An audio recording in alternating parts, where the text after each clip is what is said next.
Akademi Jianan. Bagi rumah lelang primer, hari ini adalah hari tersibuk dalam setengah tahun terakhir. Di dalam ruang penerima tamu yang mewah dan luas, banyak orang tengah berbincang dan bergerak, hingga membuat kelompok Xiaoyan sakit kepala karena semua kebisingan tersebut. Suasana bising tersebut seolah-olah seperti serangga besar yang terbang berdengung di sekitar telinga mereka dan tidak mau pergi.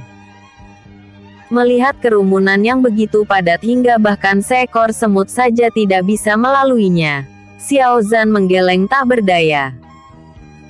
Akan lebih baik jika penjaga keamanan rumah lelang membantu mengawal kelompoknya masuk ke dalam rumah lelang melalui pintu masuk VIP.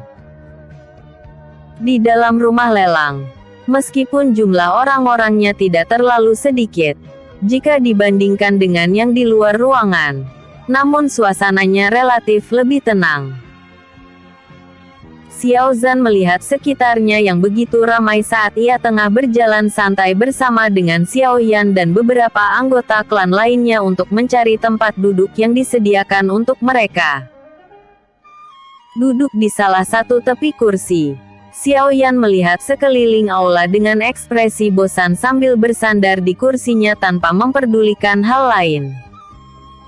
Kakak, dalam setengah tahun lagi, periode pendaftaran Akademi Jianan akan dibukakan. Xiao Yan tengah duduk santai dan hampir tertidur ketika telinganya menangkap pertanyaan Xiao Ning pada Xiao Yu. Menyebutkan nama spesial yang membuat alisnya sedikit terangkat tertarik. Akademi Jianan merupakan sebuah akademi Doqi yang cukup terkenal di wilayah Doqi.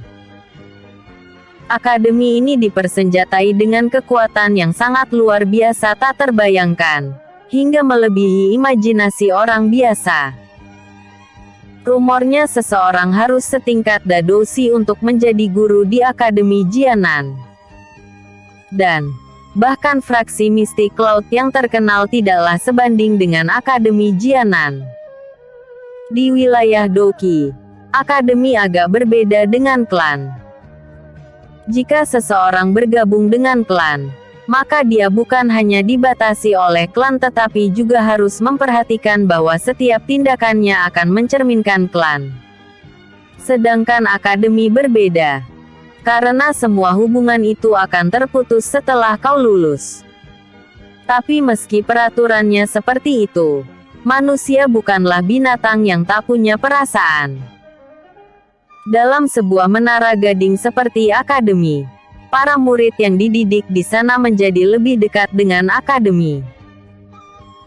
Sehingga setelah lulus, perasaan kedekatan itulah yang akan menjadi alasan bagi para alumni untuk bersedia mendukung akademi dengan seluruh kemampuan terbaik mereka. Bantuan dari satu orang mungkin tidak akan begitu berpengaruh. Tetapi jika ada ribuan atau puluhan ribu orang yang membantu, maka tentu saja akan menjadi kekuatan yang sangat menakutkan.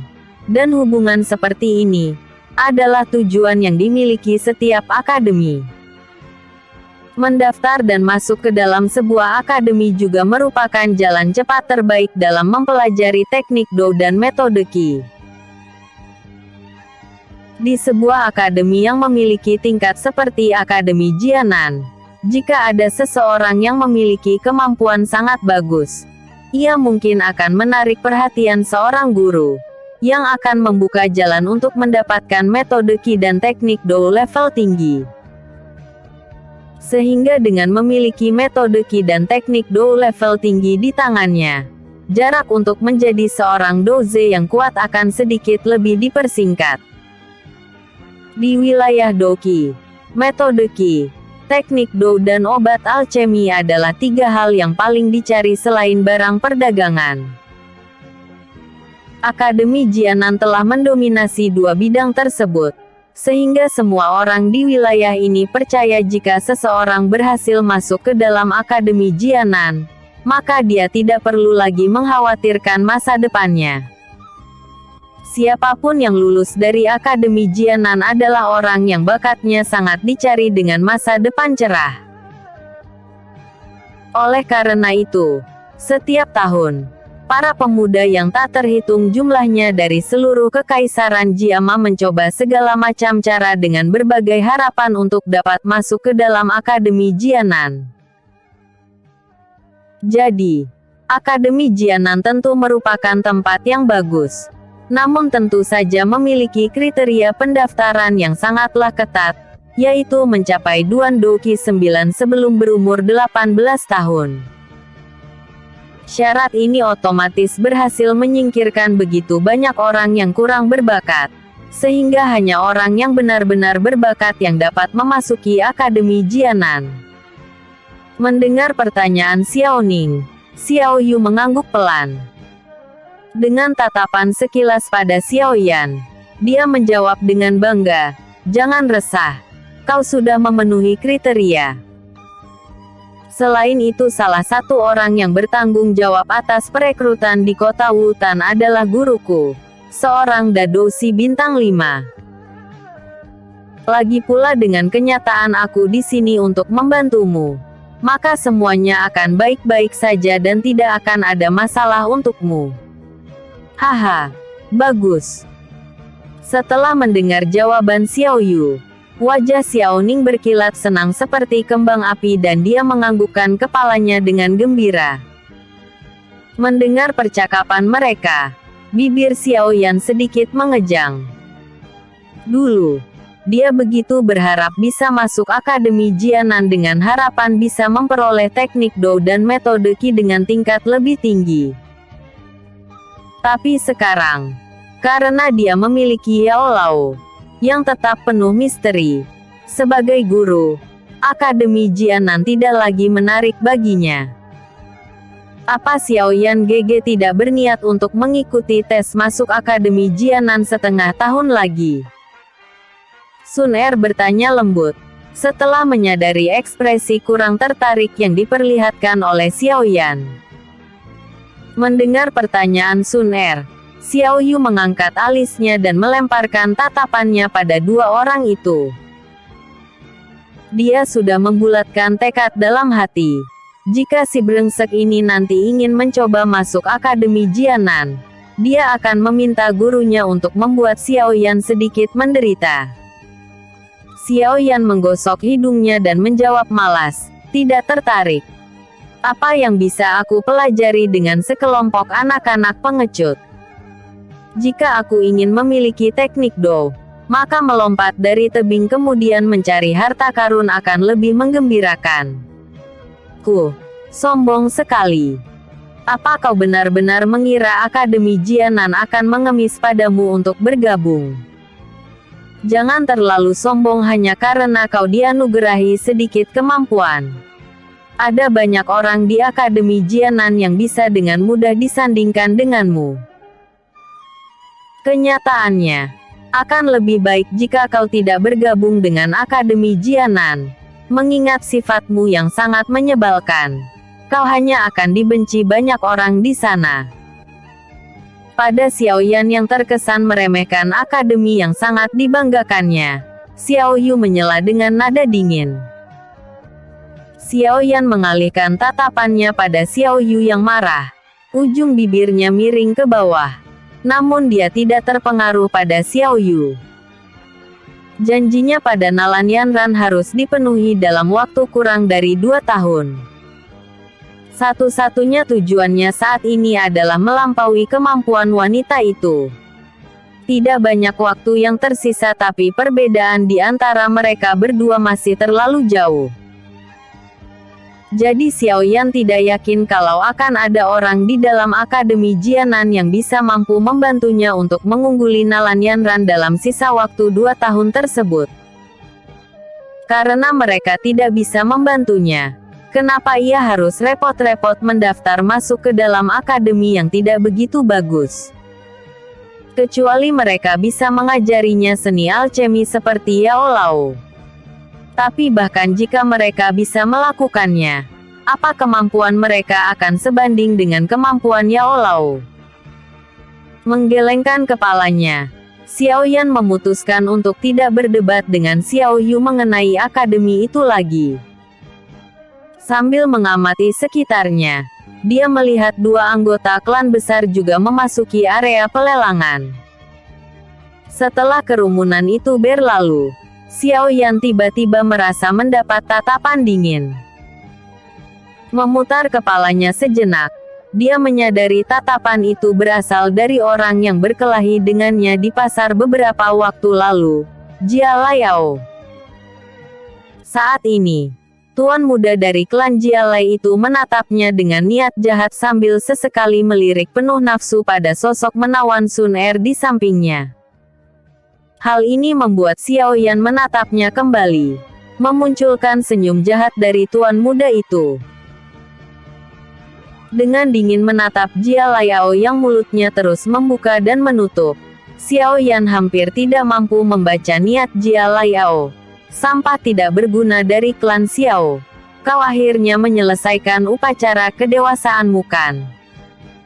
Sebaiknya kau tidak bertemu dengan tuan muda di kota Wutan. Kalau tidak, hehe. Sedikit menyipitkan mata pada Jia Laiao yang tertawa terbahak-bahak, Xiao Yan samar-samar tersenyum dengan mata berkilat.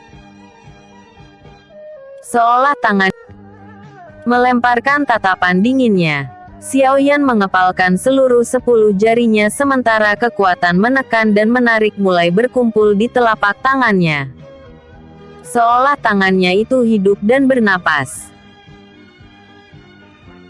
Setelah Xiao Yan melatih tangan penghisap dan telapak tangan api selama lebih dari setahun, meskipun tidak bisa dikatakan bahwa kemampuannya telah sempurna, namun dengan percaya diri dia bisa mengatakan kalau ia mampu mengganti-ganti kedua keterampilannya tersebut dengan jauh lebih lancar. Jika Xiao Yan berkelahi dengan seseorang, ia yakin dia dapat dengan cepat mengeluarkan dua teknik Do tersebut secara bersama-sama untuk menyerang pihak lawan. Di sampingnya, Sun Er melirik sekilas ke arah Jia Laiao. Senyum kecil terukir di bibirnya. Xiao Yan GG. Pria itu tampaknya lebih kuat dari sebelumnya. Xiao Yan memiringkan kepala menyetujui, sambil menjawab dingin. Pada pelelangan sebelumnya, ayahnya berhasil memenangkan metode Ki level Xuan atas atribut angin. Sudah setahun dan sudah cukup waktu bagi Jia Lai, yang memiliki atribut angin, untuk mengubah Doki tuanya menjadi metode Doki baru dan membuatnya lebih kuat dari sebelumnya. Hehe, tak heran dia menjadi begitu sombong. Apa dia benar-benar mengira teknik level Xuan atas itu sesuatu yang sangat langka? Sun Er tersenyum sambil berkomentar. Dalam matanya yang sejernih kristal muncul kobaran emas yang menari-nari liar. Xiao Yan tersenyum sambil menggelengkan kepala dan dengan sedikit menggoda dia menjawab, bagi seorang gadis muda kaya raya sepertimu yang bisa mendapatkan metode Ki berkualitas level Xuan tinggi dengan begitu mudah, tentu saja hal seperti itu tidaklah langka.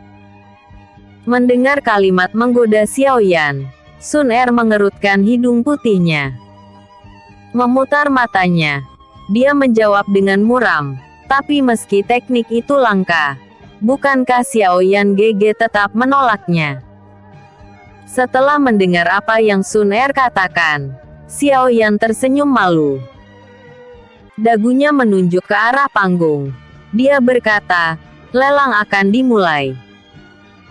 Melihat Xiao Yan bersikap acuh, Sun Er hanya bisa menggeleng enggan sambil melemparkan tatapannya menuju panggung lelang yang tiba-tiba terang.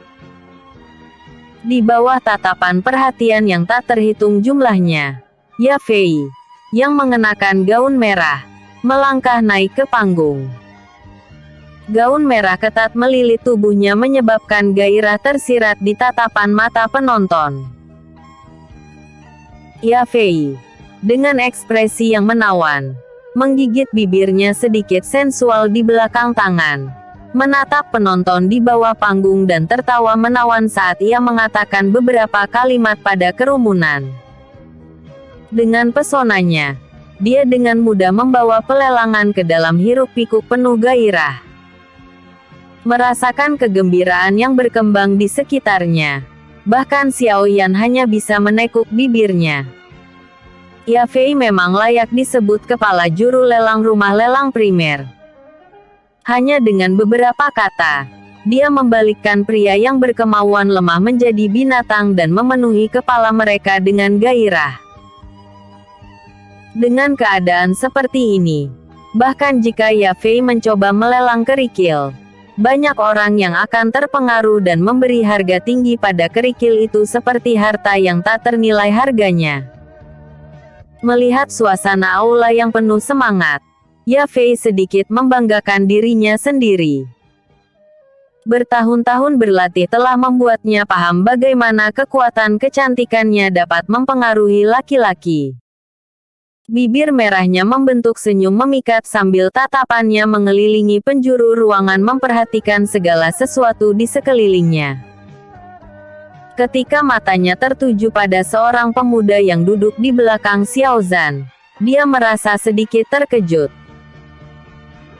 Meskipun tatapan pemuda itu tertuju ke panggung, bola mata hitamnya menari-nari di sekitar Ya Fei membuat Ya Fei tahu bahwa pemuda ini tidak terpengaruh oleh penampilannya yang memikat. Membuatnya mengerutkan alis hitamnya dengan heran. Mengalihkan tatapannya dari Xiao Yan, bibir merah Ya Fei sedikit terbuka ketika dia tertawa lembut.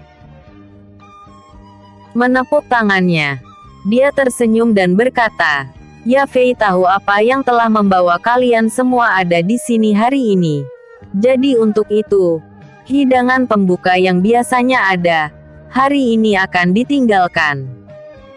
Sebaliknya, kita akan segera mulai dengan acara utama." Saat ia mengakhiri perkataannya, Ya Fei melambaikan tangannya ringan, meredupkan lampu di atas panggung. Dengan membungkuk pada kerumunan, dia mengambil piring giok dan di tengah piring itu dia meletakkan botol kecil giok putih. Melihat kemunculan botol kecil giok putih itu, tatapan penonton memanas dengan keinginan. Satu persatu, mereka menggosok tangan mereka ingin mendapatkan botol itu untuk diri mereka sendiri.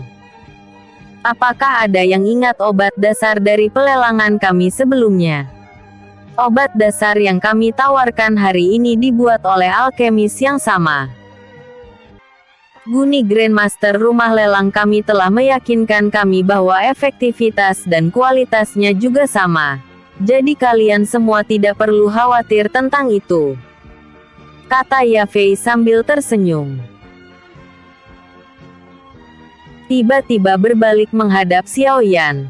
Dengan senyum menawan dan indah, dia menambahkan, sebelumnya, obat dasar itu dibeli oleh ketua klan Xiao, Xiao Zhan dan setelah itu, Tuan Muda Xiao Yan berhasil melompat dari Duan Doqi 3 ke Duan Doqi 8 dalam setahun.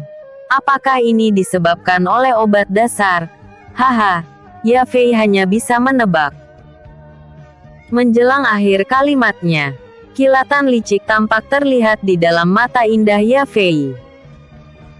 Mendengar kata-kata Ya Fei, semua mata tertuju ke barisan depan hingga mereka mengarahkan pandangan mereka pada Xiao Yan. Helaan kaget terdengar di seluruh ruangan dan meskipun kabar tentang kecepatan pelatihan Xiao Yan yang mengerikan itu telah menyebar ke seluruh kota Wutan, namun banyak yang tidak mampu melihatnya secara langsung. Sehingga ketika mereka memiliki kesempatan untuk melihat Xiao Yan secara langsung, banyak yang tidak bisa menahan desahan takjub. Pada saat yang sama, hal itu memperkuat keyakinan mereka untuk mendapatkan obat dasar itu untuk diri mereka sendiri. Tidak jauh, melihat Xiao Yan dalam sorotan, Jia Laiao yang berada di sudut ruangan meringkuk menyeringai dengan penuh jijik. Di bawah tatapan penonton, Xiao Yan menggeliat tak nyaman di kursinya. Dalam hatinya ia tidak tahu harus berbuat apa. Wanita ini benar-benar cerdik. Dia benar-benar memanfaatkan Xiao Yan sebagai promosi gratis. Dengan Xiao Yan di sini sebagai eksperimen hidup, harga obat dasar setidaknya akan naik 20% hingga 30%. Kufet. Wanita ini, semuanya akan sia-sia jika dia bukan pedagang. Mendesak kembali. Meskipun merasa terganggu oleh tatapan di sekitarnya, ia ingat bahwa barang yang dilelang sebenarnya adalah miliknya, jadi ia hanya bisa menggeleng frustasi dan memberikan tatapan mautnya pada Yafei yang tersenyum di atas panggung. Yafei tanpa rasa takut mengabaikan tatapan Xiaoyan dan tanpa malu-malu merespon dengan senyumnya yang tampak dewasa, menawan dan memikat, membuat beberapa orang di belakang Xiaoyan menelan ludah. Untuk botol pertama obat dasar, harga lelang dimulai dari 15.000. Di atas panggung, Yafei tersenyum sambil mengajukan harga yang tinggi. Dia melelang obat tersebut dengan harga 2 kali dari harga aslinya. Kejam sekali. Di bawah panggung, setelah mendengar harga yang diucapkan Yafei, mulut Xiaoyan terbuka dengan takjub sambil menggeleng dalam hati. Seperti yang diduga, wanita adalah makhluk yang paling kejam.